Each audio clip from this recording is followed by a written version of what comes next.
Boa noite, meus irmãos, que a graça e a paz do Senhor Jesus esteja com todos nós. Amém. Glorificamos a Deus pela vida dos irmãos que estão conosco aqui na casa de oração, aqueles que estão nos acompanhando à distância pelas transmissões da igreja. Também agradecemos sua presença virtual conosco. Oramos para que Deus o abençoe aonde você estiver neste momento, assim como abençoa as nossas vidas aqui neste lugar de adoração. Quero glorificar ao Senhor por esse dia que Ele preparou e pelo privilégio e oportunidade que Ele nos concede de estarmos reunidos com um só propósito, que é adorar o Seu santo nome, engrandecer a Sua majestade e sermos edificados com a Sua bendita palavra. Quero desde já agradecer, a manifestação de carinho dos irmãos, surpreende-nos, mais uma vez, e agradeço a Deus pela vida de vocês, por aquilo que vocês já aprontaram ali, que eu vi quando cheguei, Minha palavra de gratidão a todas as pessoas envolvidas, o generoso elogio, do irmão Josinaldo, agradeço também em nome de Jesus.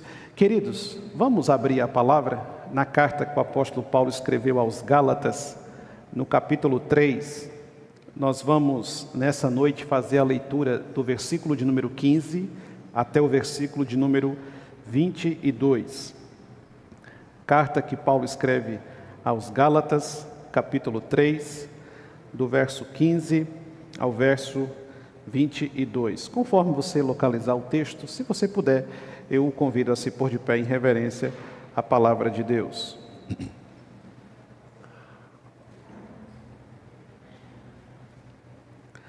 Gálatas, capítulo 3, do verso 15 ao verso 22. Assim nos diz o texto sagrado. Irmãos, falo como homem, ainda que uma aliança seja meramente humana, uma vez ratificada, ninguém a revoga ou lhe acrescenta alguma coisa. Ora, as promessas foram feitas a Abraão e ao seu descendente. Não diz, e aos descendentes, como se falando de muitos, porém como de um só. E ao teu descendente, que é Cristo. E digo isto, uma aliança já anteriormente confirmada por Deus, a lei que veio 430 anos depois, não a pode abrogar, de forma que venha a desfazer a promessa. Porque se a herança provém de lei, já não decorre de promessa, mas foi pela promessa que Deus a concedeu gratuitamente a Abraão. Qual, pois, a razão de ser da lei? Foi adicionada por causa das transgressões, até que viesse o descendente a quem se fez a promessa. E foi promulgada por meio de anjos, pela mão de um mediador. Ora, o mediador não é de um, mas Deus é um. É porventura a lei contrária às promessas de Deus? De modo nenhum. Porque se fosse promulgada uma lei que pudesse dar vida, a justiça, na verdade, seria procedente de lei. Mas a Escritura encerrou tudo sob o pecado, para que, mediante a fé em Jesus Cristo, fosse a promessa concedida aos que creem. Que o Senhor nos abençoe com a sua bendita palavra.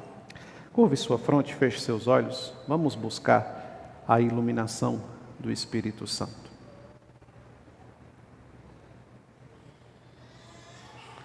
Senhor, nós te agradecemos, Pai, pelo privilégio de estarmos aqui reunidos mais uma vez em Tua presença.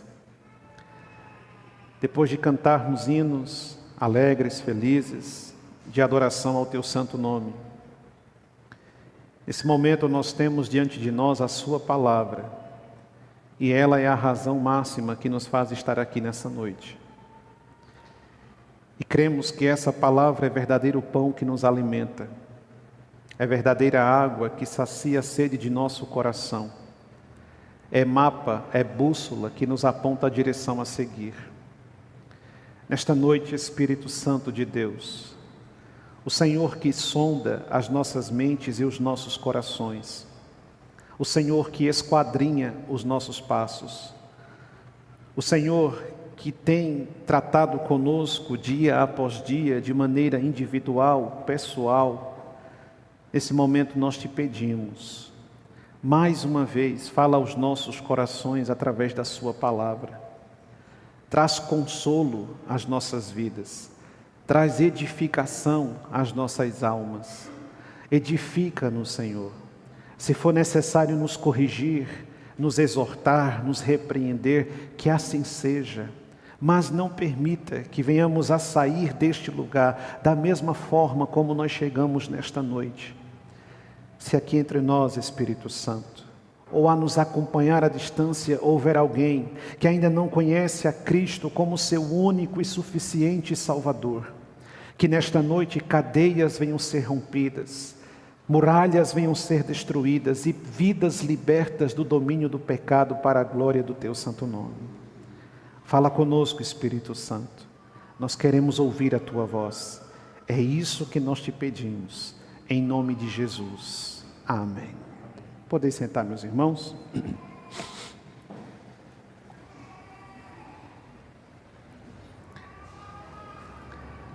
A graça que precede a lei.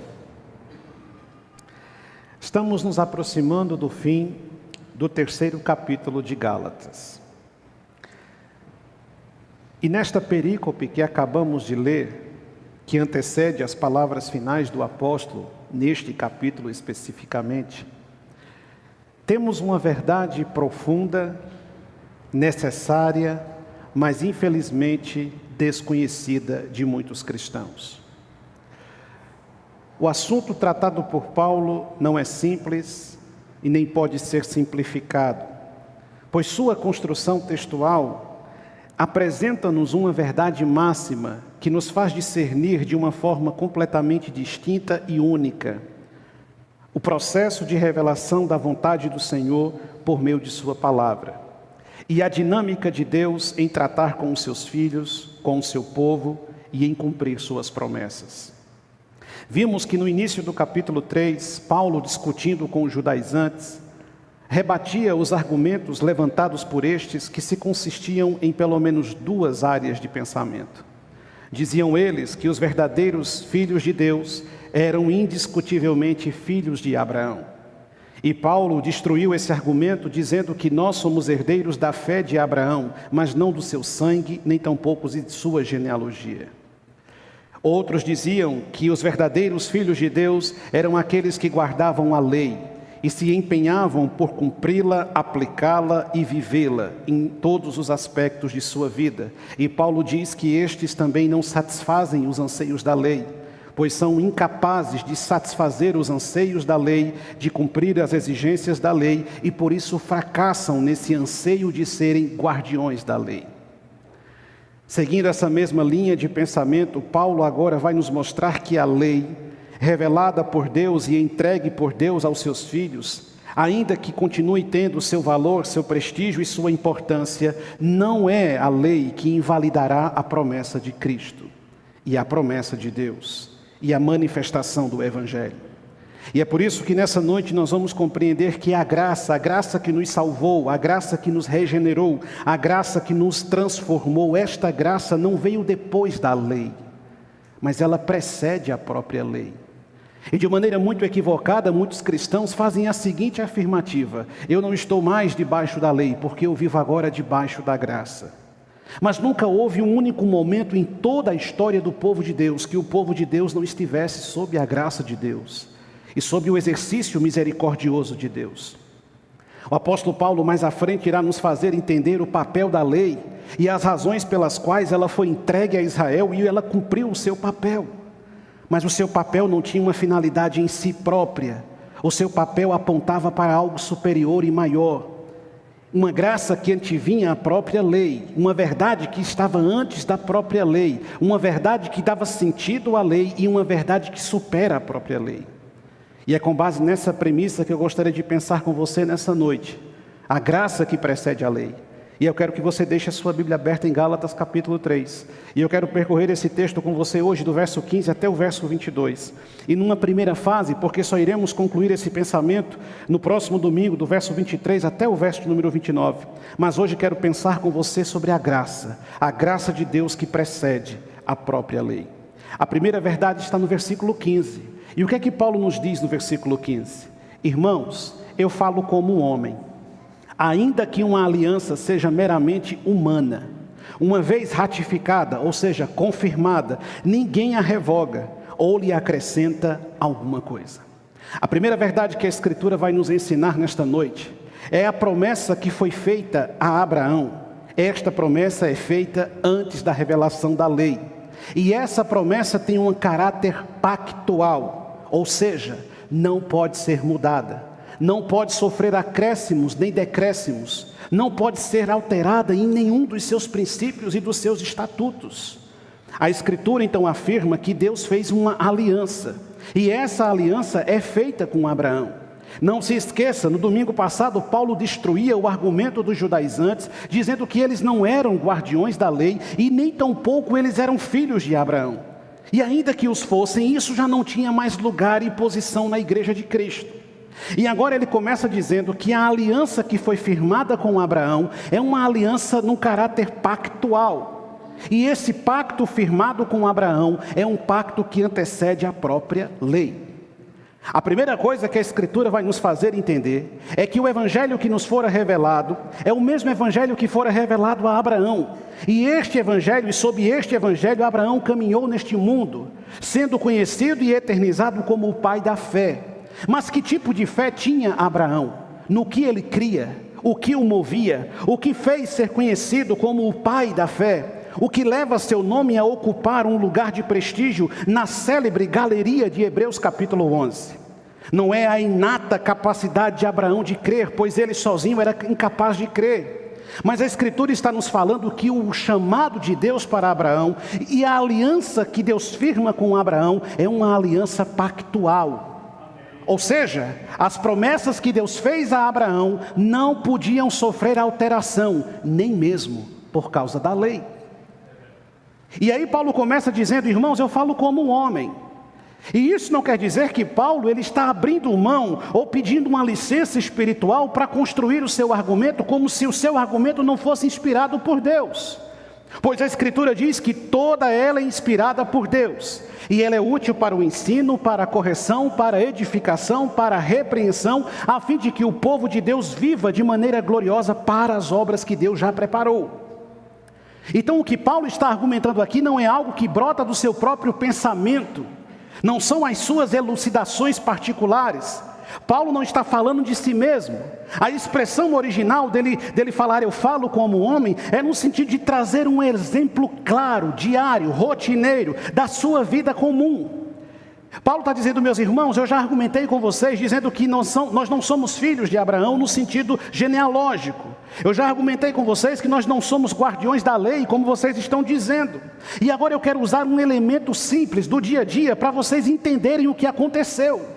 Assim como duas pessoas firmam um pacto, um contrato, e ele não pode ser mudado, Deus firmou um pacto com Abraão, e esse pacto também não mudou. Quando nós estabelecemos um pacto com alguém, e certamente você já deve ter feito isso na sua vida até aqui, quando você vai comprar um imóvel, quando você vai contratar um serviço, quando você vai prestar um serviço, geralmente você assina um contrato, e aquele contrato tem um caráter pactual. E os termos previstos nesse contrato não podem ser simplesmente mudados no dia seguinte porque você resolveu mudar. Não é assim que funciona. Você precisa respeitar os termos do contrato, você precisa respeitar os termos do pacto e você é obrigado a cumpri-los. A promessa que Deus faz a Abraão é uma promessa pactual. Então Deus fez um pacto com Abraão. E Paulo está dizendo que esse pacto não é fruto de um contexto humano. Este pacto ratificado por Deus não pode ser revogado, não pode ser mudado, não pode ser alterado. E por que ele não pode ser alterado? Porque em Malaquias capítulo 3, no verso 6, o profeta Malaquias diz, eu, o Senhor, não mudo. O Deus que revelou a graça a Abraão é o mesmo Deus que revelaria a sua lei. Mas Deus não mudou os termos daquilo que entregou a Abraão por causa da sua lei. E a primeira coisa então que eu devo compreender como um cristão é que a lei em nenhum momento foi colocada como objeto central de nossa vida com Deus.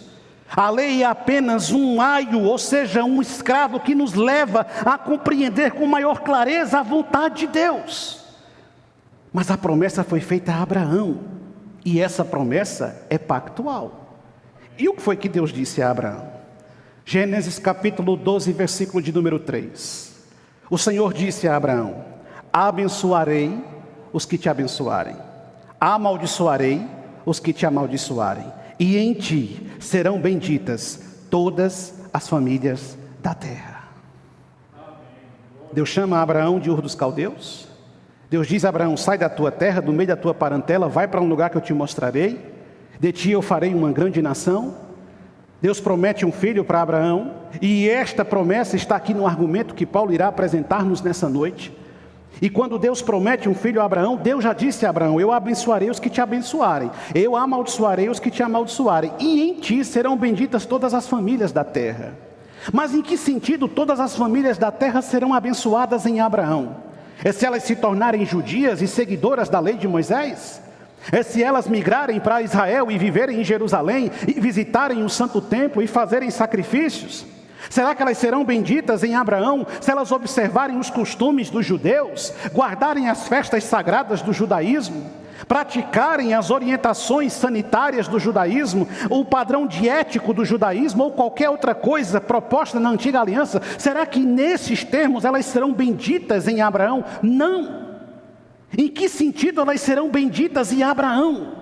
Paulo diz no versículo 17 de Gálatas 3: e digo isso, uma aliança já anteriormente confirmada por Deus, a lei que veio 430 anos depois, não pode abrogar ou revogar, de forma que venha a desfazer a promessa. Que promessa, Paulo? Porque se a herança provém de lei, já não decorre de promessa, mas foi pela promessa que Deus a concedeu gratuitamente a Abraão.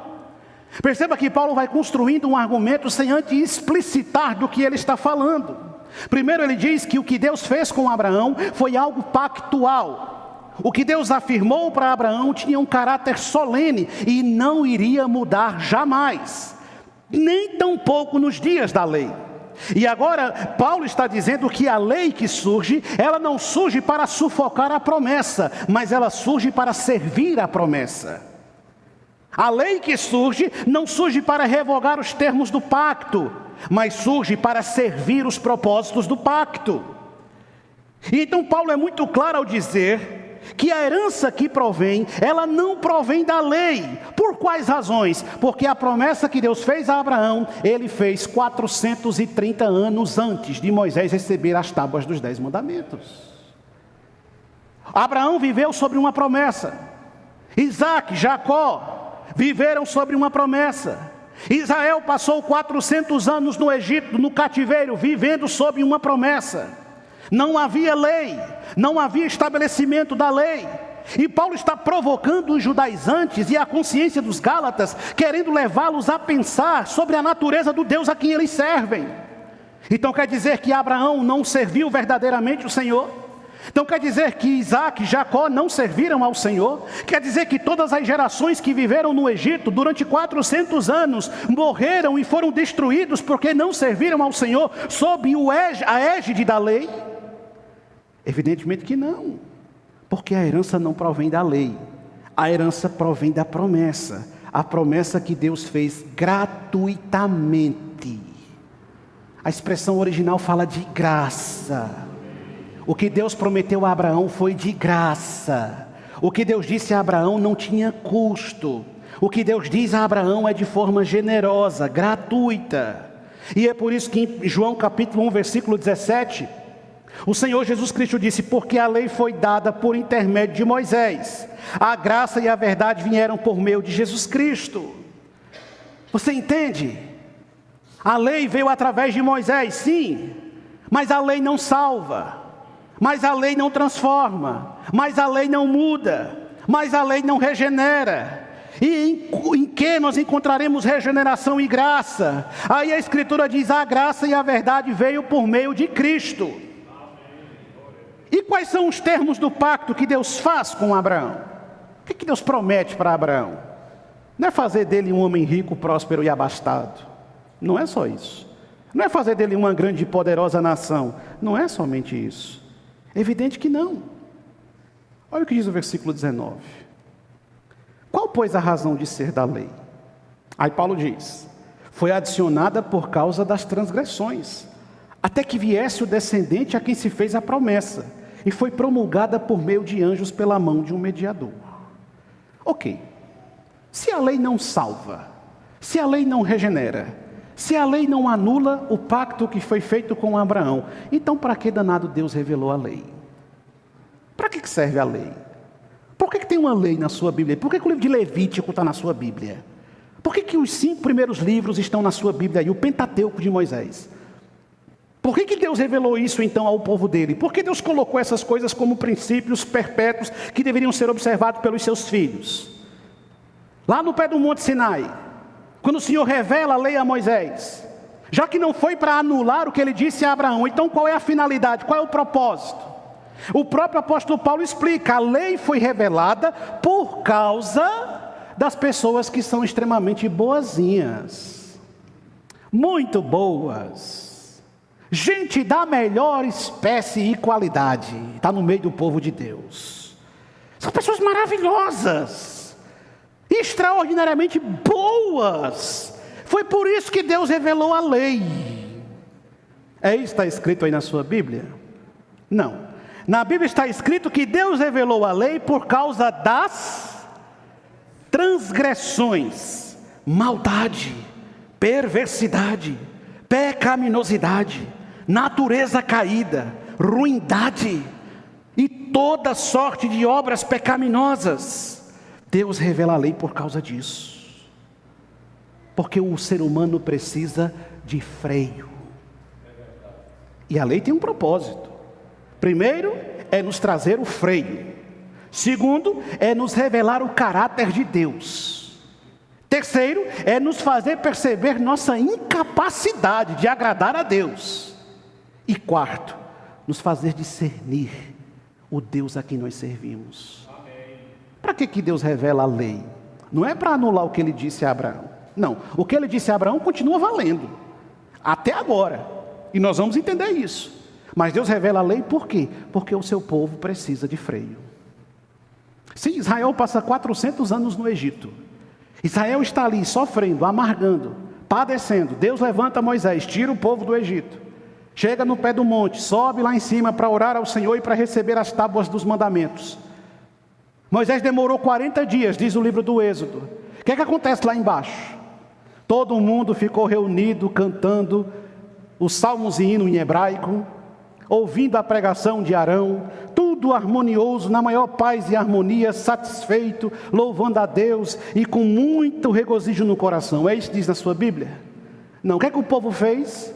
O povo começou a ficar impaciente, e o povo começou a perturbar Arão, e o povo começou a dizer: Moisés morreu, já faz 40 dias, não temos notícia dele, saímos do Egito, a gente não sabe o que é que vai fazer, não sabe para onde ir. É o seguinte, nós precisamos de um Deus, nós precisamos de um Deus para adorar, como se Deus tivesse se ausentado deles. E eles perturbaram Arão dia e noite. Arão então perdeu a paciência, mandou que eles trouxessem o ouro, sua prata, toda a sua riqueza. Arão faz um bezerro de ouro, isso provavelmente era uma réplica do boi Apis, que era adorado lá no Egito. Abraão produz o bezerro de ouro, as pessoas então começam a dançar em torno do bezerro, começam a cantar em torno do bezerro, começam a oferecer sacrifícios, a se entregar a práticas de orgias e pecaminosas, e eles ainda têm a audácia de dizer: este é o Deus que nos tirou do Egito.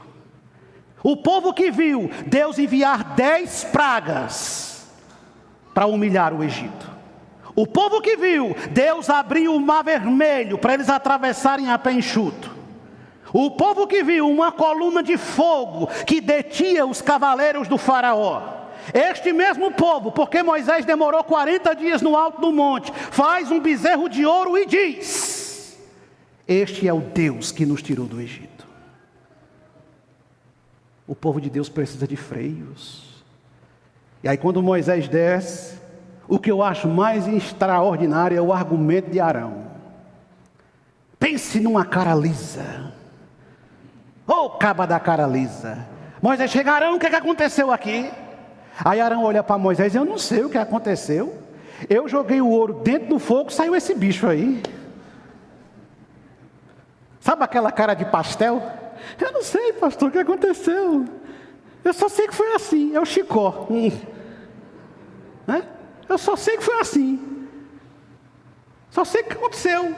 Joguei o ouro, saiu esse bicho aí. Ele sabe o que aconteceu. Ele fez o bezerro. Nós precisamos de freio. Sabe por quê? Nós não somos diferentes deles.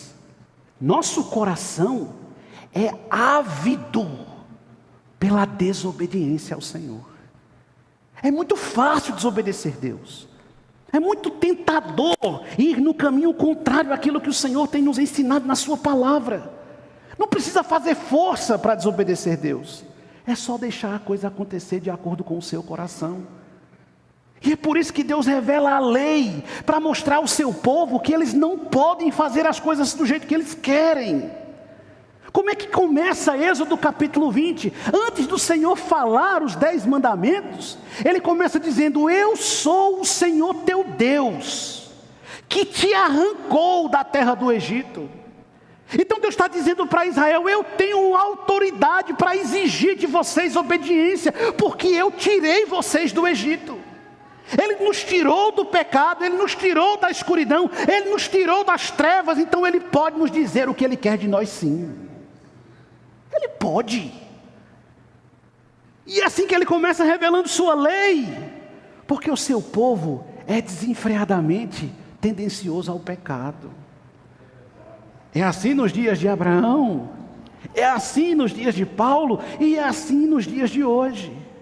Por que que Deus revela a lei? Para revelar o caráter santo dele. Você já leu Levítico? 80% dos cristãos não gosta de ler o livro de Levítico. Quem já leu Levítico? Levanta a mão. Sem mentir, viu? Senão você vai ser fulminado. Quem entendeu? Meu Deus. Vamos ter que fazer uma série de Levítico. E vou torcer a orelha e vai sair sangue. Por que Deus é tão minucioso?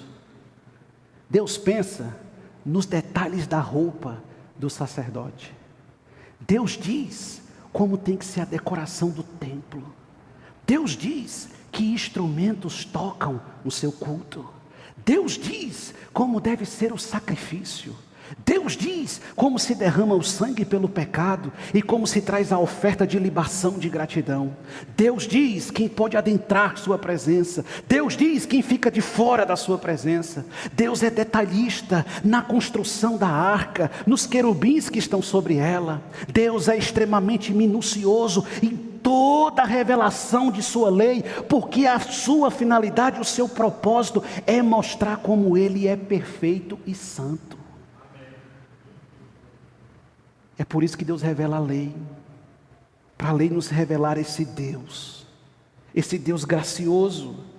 Essa lei não vem revogar a promessa, essa lei vem servir a promessa.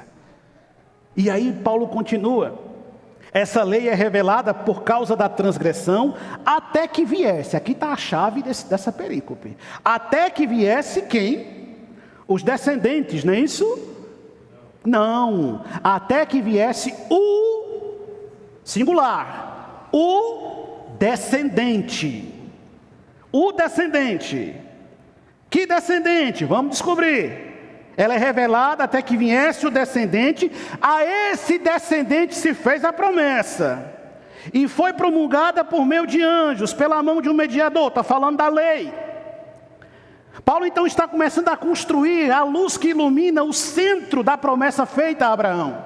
Essa lei foi revelada e foi entregue, mas ela tem um caráter provisório desde a sua revelação. Ela é como uma espécie de documento de garantia. antes de que a verdadeira manifestação da herança aconteça. É uma certeza que é dada ao povo do Senhor, mas não substitui o alvo da promessa feita ao descendente. Romanos capítulo 5, versículo 13, o apóstolo Paulo diz: porque até o regime da lei havia pecado no mundo, mas o pecado não é levado em conta quando não há lei. Sim, nos dias de Abraão, de Isaac e de Jacó havia pecado, mas o pecado não era levado em consideração porque não existia uma lei. Mas agora tem uma lei que diz o que Deus quer e o que Deus não quer. Esse pecado se torna notório e se torna conhecido de todos nós. Romanos capítulo 5, verso 20, o apóstolo Paulo diz: sobreveio a lei para que avultasse a ofensa. Que ofensa? A minha ofensa contra Deus. A lei revela a minha ofensa, a lei dá visibilidade ao meu pecado, a lei me faz enxergar como eu sou transgressor. Mas aí Paulo diz: aonde abundou o pecado, superabundou a graça prometida a Abraão. Entende? Romanos 7,7. Aí ele pergunta: que diremos, pois?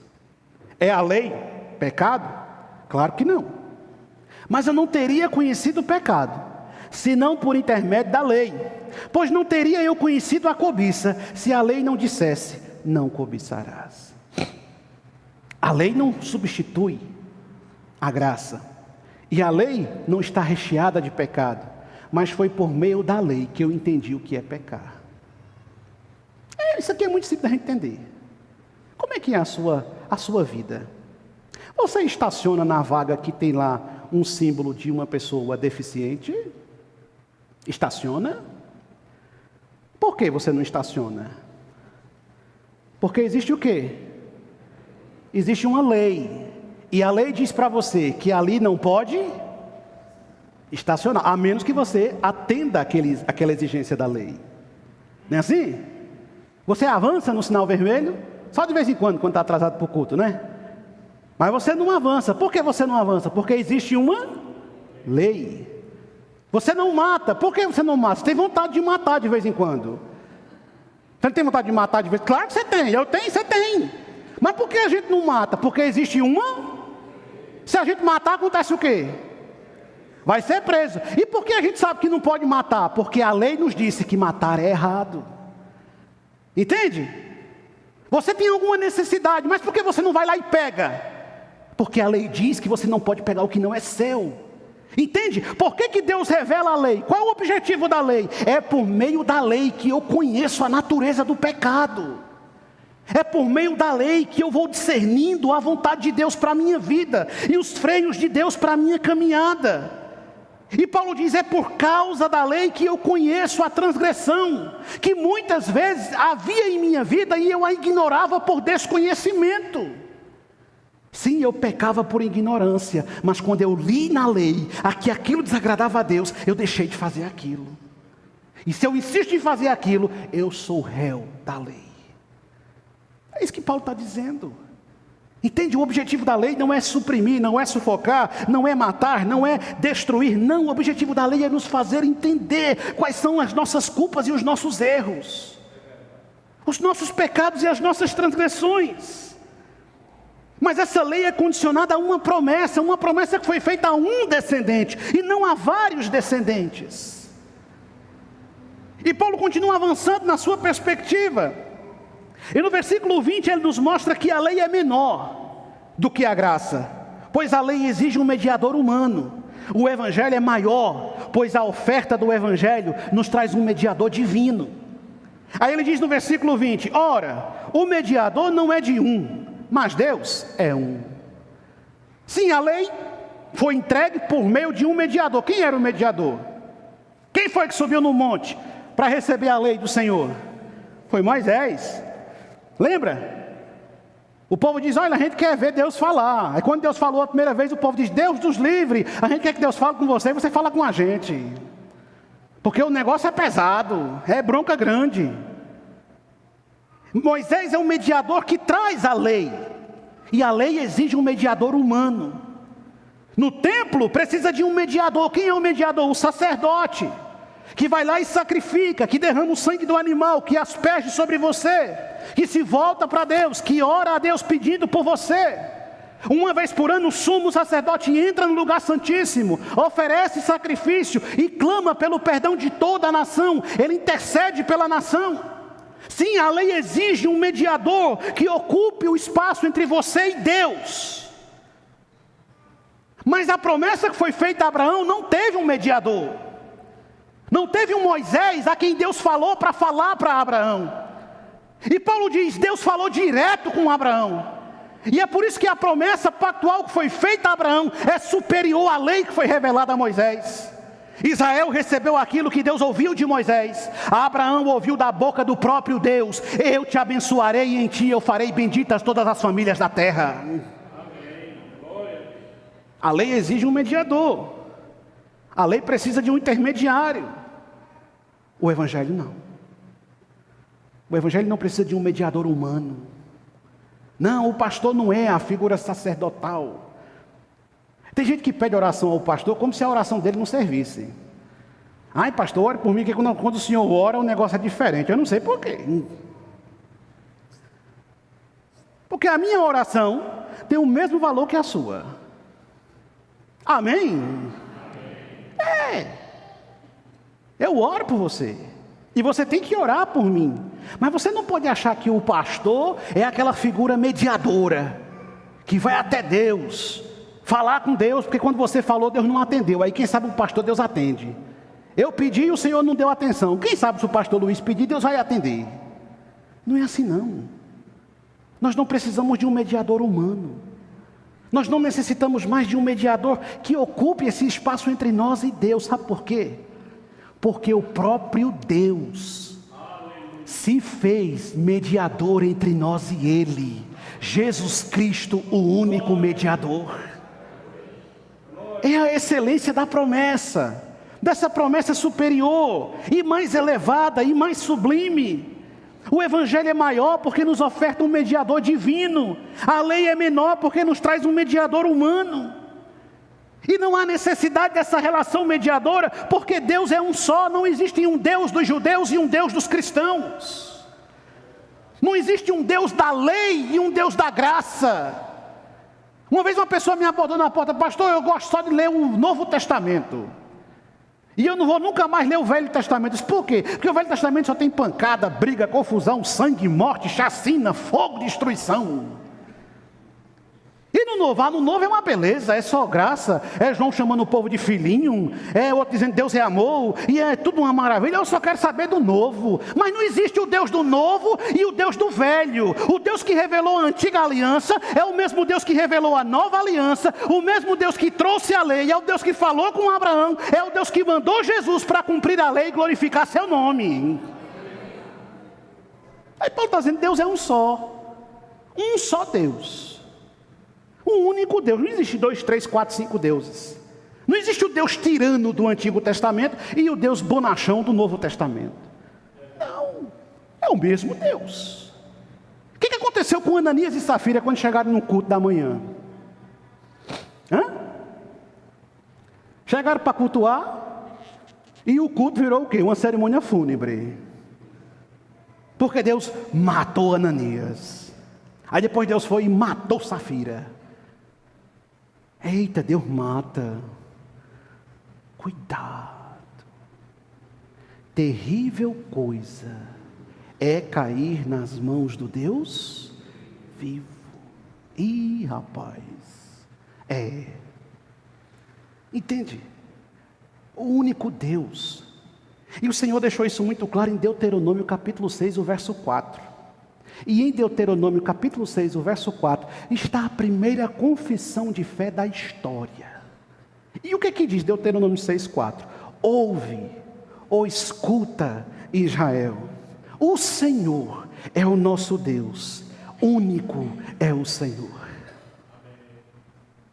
Em hebraico, Shema Israel, Adonai Eroenu, Adonai Ea. Escuta Escuta, Israel, o Senhor é o nosso Deus e único é o Senhor. Escuta, Israel, o Senhor é o nosso Deus e único é o Senhor. Escuta, Israel, o Senhor é o nosso Deus e único é o Senhor. E Ele sempre será o único Senhor. E Ele é o nosso Deus e não há outro Deus além desse Deus. E não existe um Deus maior do que esse Deus, menor do que esse Deus, ao lado desse Deus. Ele não é três deuses, Ele é um único Deus. Glorificado seja esse Deus, pois não há outro além dele. É o único Deus. Não são três deuses. Não. É um único Deus. Esse Deus que é único. O Pai que nos escolhe. O Filho que nos salva. O Espírito que nos regenera. E agem concomitantemente na transformação de nossas vidas. A lei é serva da graça. Olha o que diz o verso 21, já caminhando por fim. Paulo diz: é porventura a lei contrária às promessas de Deus? De maneira nenhuma. Porque se fosse promulgada uma lei que pudesse dar vida, a justiça na verdade seria procedente da lei. O que é que Paulo está dizendo? Vamos simplificar aqui o discurso dele. Paulo está deixando claro que a lei não pode competir com a graça. A lei não compete com a promessa. Por quê? Porque a lei se tornou estéril. Mas a graça é frutífica. Paulo está dizendo: meu irmão, porventura a lei é contra as promessas de Deus? Não. Porque quem foi que revelou a lei? Foi Deus. Então a lei não está contra a promessa, de maneira nenhuma. Porque se houvesse sido promulgada uma lei, revelada uma lei que pudesse dar vida, a justiça e a verdade seriam oriundas dessa lei. Se a lei fosse capaz de gerar vida, então o evangelho não teria sentido. Nós não estamos competindo com a lei. Nós não estamos competindo com os judeus. Nós não estamos competindo com os guardiões da lei. Não, a lei não gera vida. A lei é incapaz de produzir vida. Porque se a lei produzisse vida, então para que Jesus revelou o evangelho? Para que Jesus morreu na cruz para nos salvar? Se guardar o sábado salvasse, por que Jesus teve que morrer? Se abster da carne de porco salvasse, por que o evangelho veio até nós? Se ir ao templo, oferecer sacrifícios de animais, satisfizesse a ira de Deus, por que Jesus Cristo morreria no Calvário? Se a lei produzisse vida, o evangelho não teria sentido. Logo, a lei de Moisés não compete com o evangelho. O evangelho não está competindo com a lei. A lei é infrutífera, mas o evangelho é frutífero, pois ele está nascido no coração gracioso de Cristo. O que significa? Você quer guardar a lei? Guarde sua lei. O problema é somente seu. Acabou-se. Fique com a sua lei. Vou me circuncidar. Circuncida. Vou guardar o Shabat, o sétimo dia. Guarda. Vou sacrificar bois, touros, carneiros. Sacrifique. Vou guardar a festa das cabanas. Eu vejo o crente celebrando a festa das cabanas. Oh, vontade de dar uma madeirada nele, meu Deus. Vou guardar a festa da colheita. Meu amigo, você não é judeu. Você não está debaixo da lei. Você não precisa da lei. Jesus Cristo rompeu os paradigmas da lei. Cumprindo a lei, Ele é a verdadeira manifestação da graça de Deus. Amém? Não, tem que ter a lei.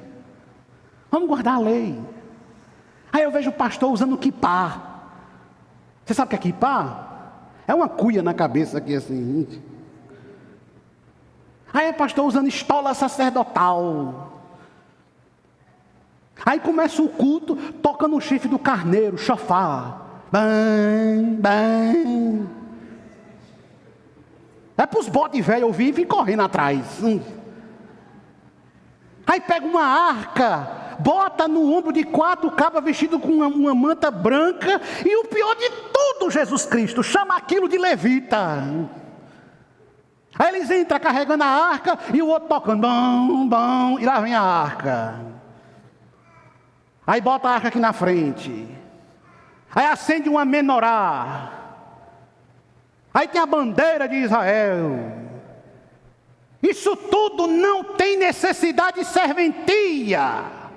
E quem quiser ficar com raiva de mim, fica, olhe para minha cara redonda e meus olhos arregalados, não estou nem aí. Porque nós estamos vivendo sob a graça de Cristo. E Cristo foi a promessa feita a Abraão. E a lei serve Cristo. Cristo não é servo da lei, mas a lei é serva dele. Louvado seja Deus. E é assim que funciona. Então você para com essas marmotas. Você para com esses pantinhos. Aí eu vejo o crente e vou para Israel renovar o meu batismo. Toma vergonha na sua cara, rapaz. Vou renovar lá nas águas do Jordão. Que conversa fiada. Me leva para eu batizar você lá no Jordão. Vou afogar você lá dentro da... Entendeu? Leva logo, Jesus. Vai embora. Vai. Então, menos um herege na terra. Vai, leva. Pare com essa marmota. Pare com esses pantinhos besta. Tem uma rua lá em São Paulo, chama-se Conde Sazedas. Eu gosto de ir lá, que vende livros também. Meu irmão, mas pense numa feira de heresia. Aí eu vejo o crente comprando, eu esqueci o nome do troço agora, que bota na viga da porta. Aí dentro tem um pergaminhozinho com uma réplica da lei. Que os judeus, toda vez que chegam em casa, tocam naquilo e tocam na testa. Aí eu vejo o crente comprando aquele negócio. Aí eu vejo o irmão comprando um menorá. Aí eu vejo o crente comprando réplica da arca. Aí eu vejo o crente, sabe? Lá tem óleo para toda a qualidade que você quiser. Tem mirra, tem incenso, tem óleo roxo, rosa, vermelho, azul. Toda a cor de óleo que você quiser tem lá. Para com essas marmotas, rapaz. Aí vai derramar o óleo na cabeça. Para quê? Não precisa. Capa que esse óleo ungido. Não existe esse negócio de óleo ungido, não. Porque se Deus quiser fazer um milagre, basta a oração do justo. Se Deus não quiser fazer um milagre, pode derramar óleo em cima da cabeça aos pés a noite inteira. Vai ficar ensopado de óleo, virar uma batata frita e não faz nada. Aí nós vamos tocar com óleo, dar um... Que conversa é essa? Que pantinho é esse? Que desmantelo é esse? Não. Paulo está dizendo para nós: a graça superabunda e a lei é serva de Cristo. Isso não é ser incrédulo. Isso não é ser místico. Isso não é ser... Não. Isso é confiar na promessa. De modo nenhum. A lei não está competindo com o Evangelho. Porque a lei simplesmente é infrutífera. A lei não salva. Guardar o sétimo dia não salva. Meu filho, guardar o domingo não salva. Mas por que eu guardo o domingo? Porque este é o dia que o Senhor fez. Para minha alma se fartar nele. Para minha alma se deleitar nele. Ele não fez esse dia por minha causa. Aliás, ele não fez esse dia para que eu servisse esse dia, mas ele fez esse dia por minha causa. Para que eu descansasse nele. Mas como a gente se desvia do caminho, e a gente vai se deixando tomar por discussões tolas, inúteis, fúteis, bobas. Sabe, irmãos, há uma necessidade de restaurar coisas que foram vencidas por Cristo. E aí o povo de Deus fica com umas besteiras, umas confusões, umas celeumas, umas asneiras, ou como diz aqui, uma leseira. Um dia desse era um homem brigando porque o povo estava fazendo adorama, que eu não aprendi ainda como é que faz. Aí quando é agora estão brigando por causa da série The Chosen. Ai, porque está quebrando o mandamento, está fazendo imagem do Senhor. Ai, pastor Luiz, o pastor fulano de tal disse que é pecado. Problema é do pastor e seu. The Chosen é evangelho? Não. The Chosen é... Não, fala direito. Cadê o dom de línguas aqui? The Chosen. Chega, me arrepiei. The Chosen é evangelho? Não é. The Chosen é inspirado por Cristo? Não é. The Chosen é uma produção humana, com falhas humanas, com problemas humanos. Ninguém está dizendo que The Chosen foi inspirado por Cristo. Se você assistir aquilo pensando que aquele Jesus é o verdadeiro Jesus, você que é besta. Não, aquele não é Jesus, eu sei que não é. E eu não assisto aquilo para crescer na minha fé. Meu amigo, tem gente que faz pior do que quem assiste Jetosen. Quer que eu prove para você? Assista a novela da Record. A criatura nunca leu a história de Davi, mas não perdeu um capítulo da novela. E quando vai citar no culto, cita do jeito da novela. Você está aí onde eu quero chegar? Eu quero que você entenda que a vida cristã não é uma tabela. Isso pode, isso não pode. Isso pode, isso não pode. Isso pode, isso. Todas as coisas me são lícitas, mas nem todas me convêm. E o que é que não me convém? Aquilo que eu encontrei na lei e aquilo que o Espírito Santo gerou no meu coração por meio da graça de Cristo. Mas as pessoas ficam se deixando levar por essas bobagens, por essas coisas infrutíferas, inúteis. Não, a lei não está competindo com o Evangelho. A lei é estéril, mas a graça é abundante. 2 Coríntios capítulo 3, verso 6. É que eu vou caminhando por fim. O apóstolo Paulo diz: o qual nos habilitou para sermos ministros de uma nova aliança, não da letra, mas do Espírito. Porque a letra mata, mas o Espírito vivifica. Aqui está um versículo muito mal interpretado por muita gente, por uma exegese canhota, uma hermenêutica fraca. Eu não vou estudar a Bíblia porque a letra mata, mas o Espírito vivifica. Aí o caba fala como se a Bíblia fosse uma coisa ruim. Está igual o judaísmo, está igual o povo lá, a lei, não. A letra que mata é a letra infrutífera do peso da lei. Mas o Espírito vivifica. O Espírito dá vida às Escrituras. O Espírito ilumina a Escritura. Sabe por quê?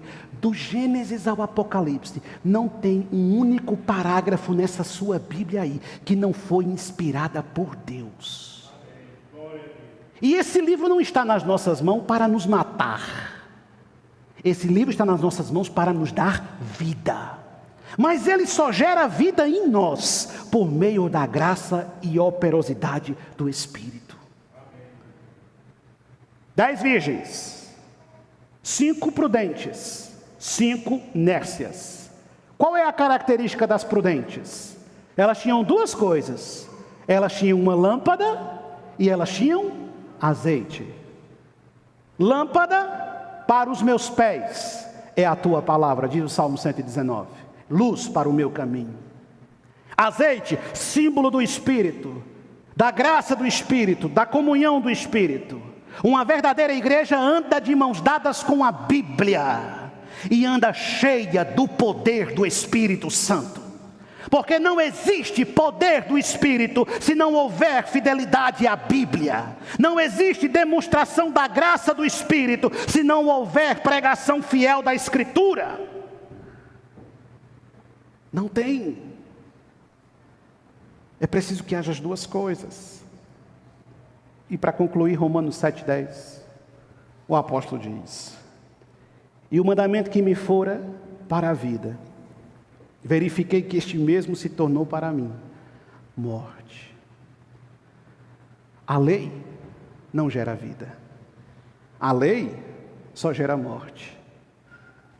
Mas a promessa feita a Abraão e feita ao seu descendente é uma promessa de vida. Quem é o seu descendente?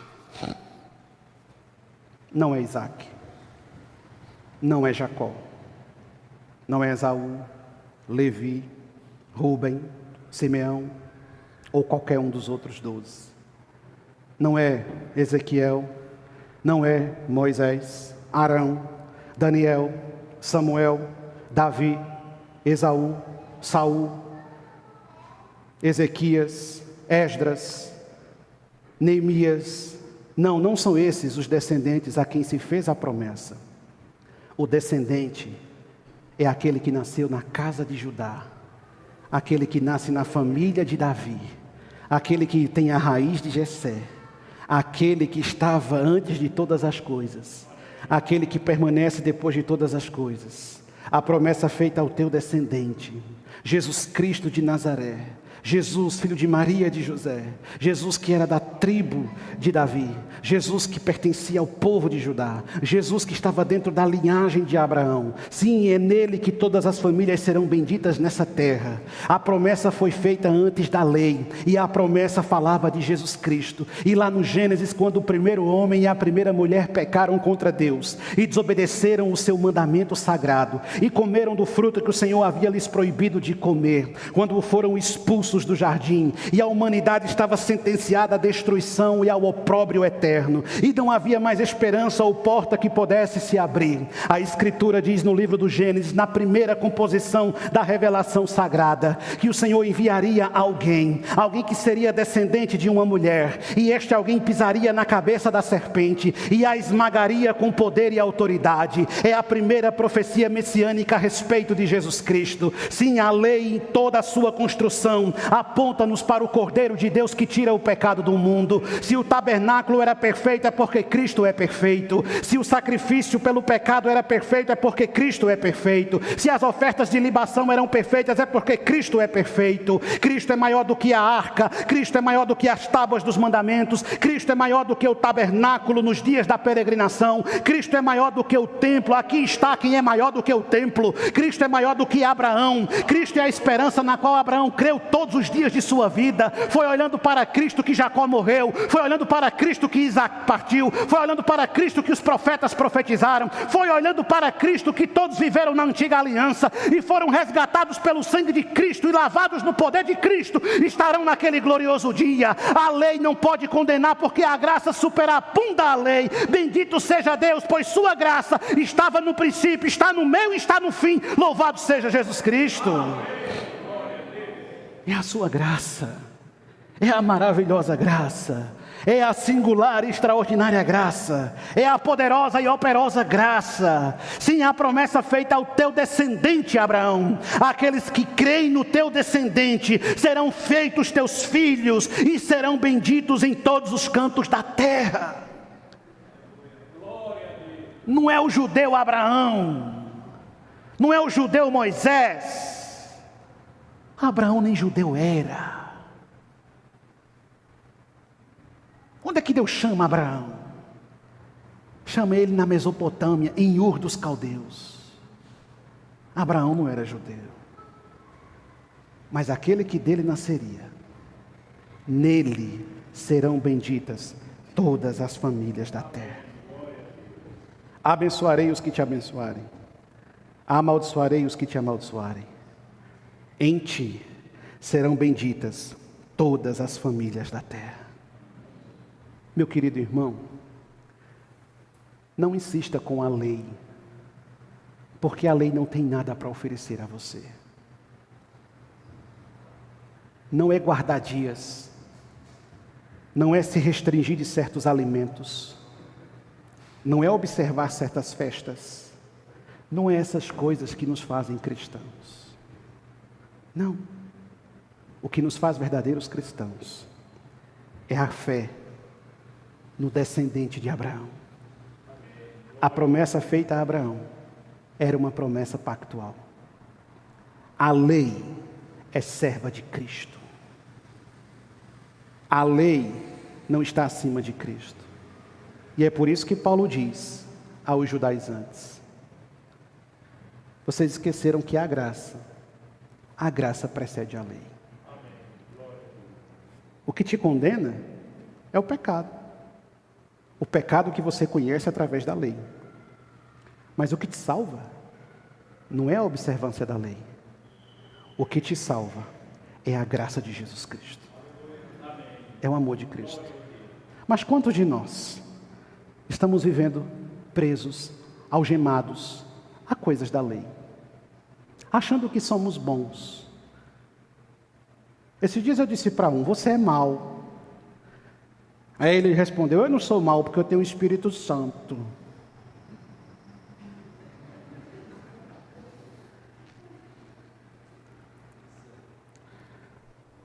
Oh Jesus. Pois é, você é espiritual e você é mau. Cheio do Espírito Santo, mas não é capaz de discernir a própria maldade. Que espírito é esse? Quando ele vier, ele nos convence da justiça, do pecado e do juízo. Não insista com a lei. Mas eu quero fazer alguma coisa. Não insista. Mas eu quero fazer uma obra. Não insista. Você vai fracassar. Confie na promessa feita a Abraão, cumprida em Jesus Cristo. Crendo em Cristo, somos herdeiros das promessas feitas a Abraão. Que Deus nos abençoe, em nome de Jesus. Curve sua fronte, feche seus olhos, vamos orar ao Senhor.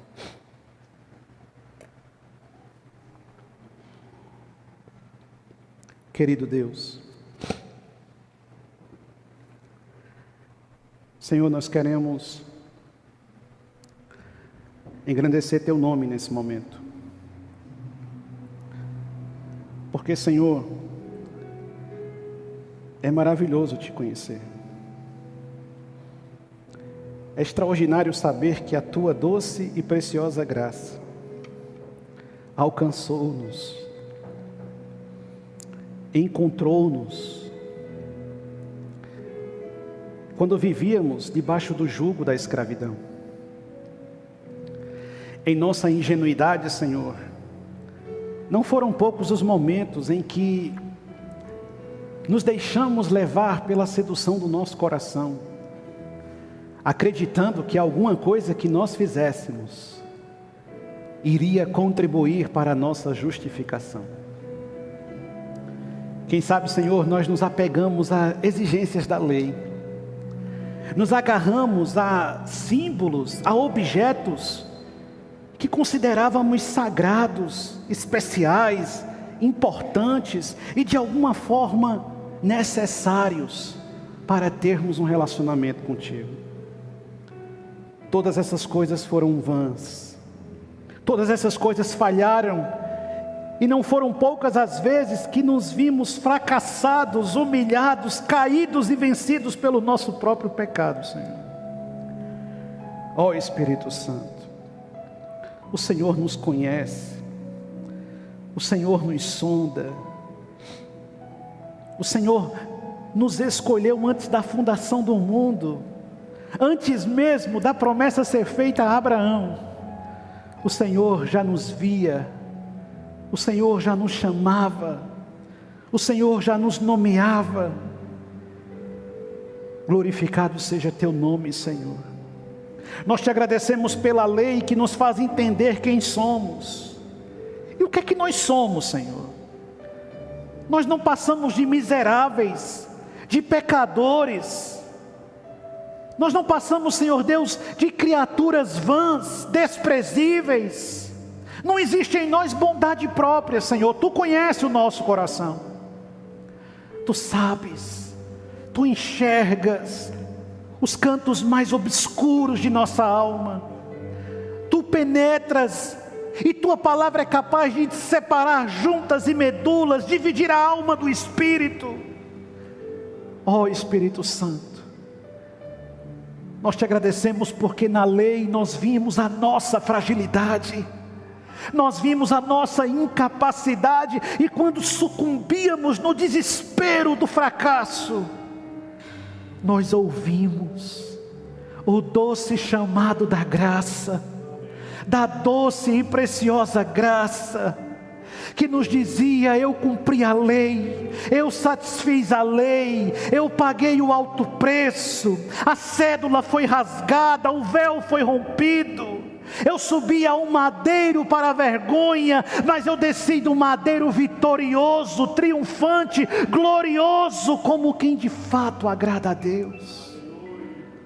Obrigado, Senhor. Obrigado pelo que Cristo fez em nós. Obrigado, porque as obras não nos salvam. E como é maravilhoso saber que não dependemos das nossas obras. Oh, maravilhosa graça, Ó doce e preciosa graça, ó genuína e transformadora graça. Obrigado, Jesus. Obrigado, Jesus. Obrigado, Senhor Jesus. Nós estávamos perdidos, nós estávamos condenados, nós estávamos sentenciados, nós estávamos, Senhor, condenados à destruição. Perdoa-nos, Senhor. Perdoa-nos quando insistimos com as obras da lei. Nos ensina a ser mais parecido com Cristo. Ouve a nossa oração, Senhor. É isso que nós te pedimos. Em nome de Jesus. Amém.